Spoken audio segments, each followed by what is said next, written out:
But this was Aaron's tweet. Alt fire will now be Thorn Volley, so instead of the flower, it's going to be fire. Platform replacing dash on ability 1.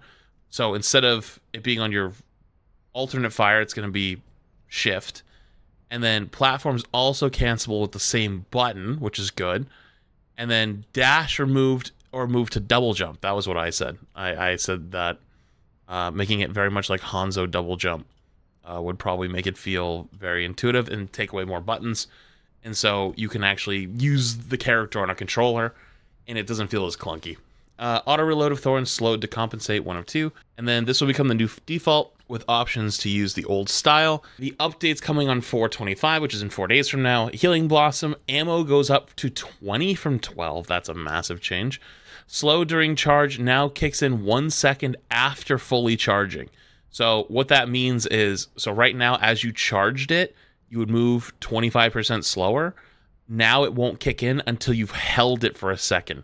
That makes it so that if you're like a high rank player and you're like constantly keeping high uptime, high APM, lots of constantly doing movements, doing abilities, you won't get punished.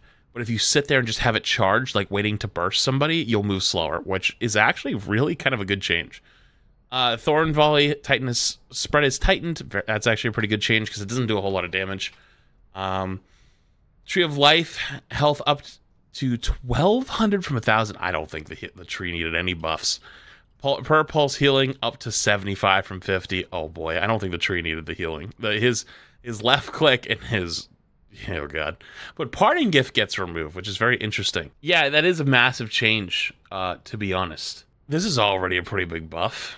How do I put this? The problem with him is his numbers are too low. I made that prediction in my first Lifeweaver video, is that his numbers were just really low. But now the numbers are coming up, and his utility is still up. So like he had like really low numbers and really high utility, and now they're just like bringing that one up, which is fine. I'm totally fine with that for a little while.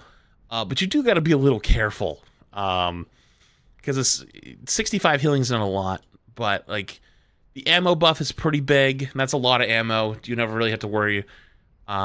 But I also kind of think that since the healing changes and whatnot, it's actually just like you basically just heal bot the entire time. But if his numbers were higher, then it's like, would you need to heal bot all the time? Probably not. But then he has so much utility. I don't know. There's a lot of things to think about there. I'm gonna wait and see this one, but I'm a little uh-oh'd. There's also making some changes with Lifeweaver's abilities. The slow effect on Lifeweaver's heal will only be applied for a short time after it's charged. So if this is actually crazy. Like, this is gonna punish you if you're trying to like pre-heal or you try to like have your burst ready before a fight. But if you're like constant uptiming in a fight, that's actually really good. It doesn't slow you down. I think this is a very unique but very good change.